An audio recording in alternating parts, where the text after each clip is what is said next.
Show do not reflect the views and opinions of our advertisers and management of Pacific Telestations Incorporated.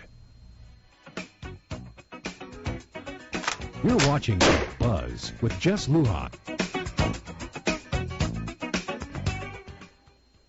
Good evening, Guam. I'm Jess Lujan. Welcome to this edition of The Buzz. My in-studio guests this evening, I have Senators Mike Limtiaco and Brant McCreadie, both freshman Republican senators in the 32nd Guam legislature. And, you know, Brent, the last you were here, I said, I'm watching out what you guys are doing. Yeah. And sure enough, and I promised you are a co-author with the main author of Bill number 30-32. And that's what this talk about tonight is, about Bill 30-32 that had a public hearing today. Yeah. Senator Limtiaco, you had a public hearing. Tell us, again, the genesis. We heard in the campaign that you were definitely going to look into reversing, again, the senator's pay to what it was a few years ago.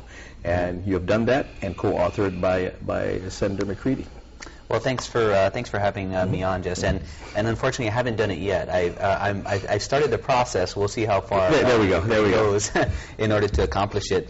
But basically, the essence of 30-32 is to roll back the pay raises that our senators did receive, and it's more of a bill of principle and leading by example. We're trying to go into our next budget round and make some really hard decisions, and it would be much better if our leaders led by example and show that it would start with our leaders first, and as we go into our budget talks, we're going to be aggressively looking for ways to reduce our government spending. And it's something that was part of my platform, focused on 3 areas: reducing government spending, growing the economy, and political reform.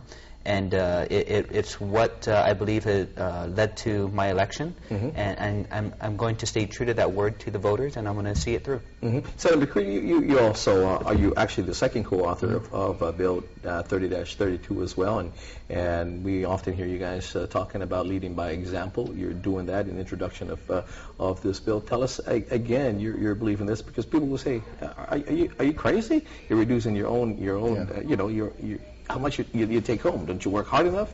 And I think we kind of heard some of that today in some of the testimonies that were given, that why would you do that to yourselves? Well, first and foremost, the 31st Guam legislature did a great job of cutting their budget for the 32nd at $500,000. Then they just eliminated the annual cash out leave, something that we campaigned on during our campaign. And this is, as I said today, this is the final piece of the puzzle that would let us realize as a branch of government that we are leading by example.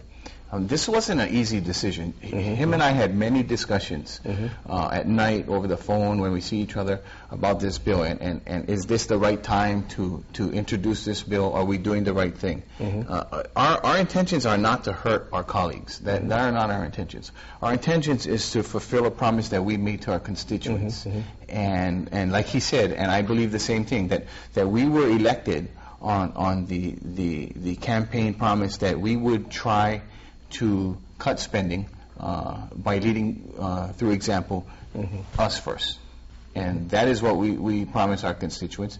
I was elected, he was elected. We have to make sure we hold true to what we campaigned on. And that's where we are. We're just being men of our words. Now, having said that, the Speaker has bent over backwards for us to help us get acclimated to what we should expect in the legislature. I just got off the phone with her about an hour ago, getting some information and some advice on a bill.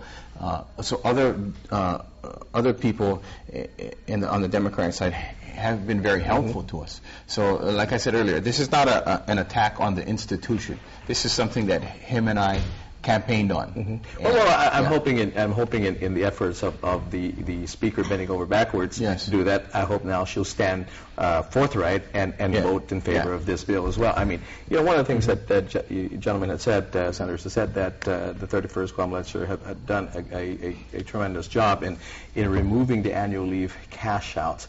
That is the annual leave cash out based on the 32nd Guam legislature, and hopefully moving forward with that. Correct. What they didn't do is they didn't have that to be with the 31st Guam legislature and incumbents as well as retiring senators. So the 31st Guam legislature was able to still get their cash out annually. So this is now applicable now to the 32nd Guam legislature.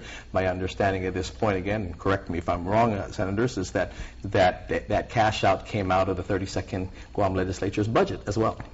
I do believe that that's accurate, and it was reflected in both the majority and the minorities' senatorial budgets.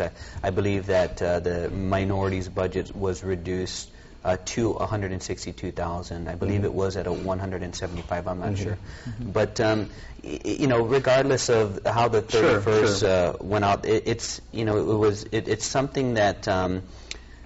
That is incumbent on us to make sure that we follow through on what we say, and reducing government spending. And like a lot of the testimony that's said today, it is within the budget. It's within our control in how we determine the budgets that we can realize the most savings. But I didn't feel it was right in going into those budget talks and making those tough decisions if we didn't start with ourselves first. That's right. So, Senators, let me ask you this. We're going to go on a break, but when we come back, let's talk about senator salaries and having that reflect on what judges are receiving. Let's see if there's a conflict of interest or not in how that is determined. We'll be right back.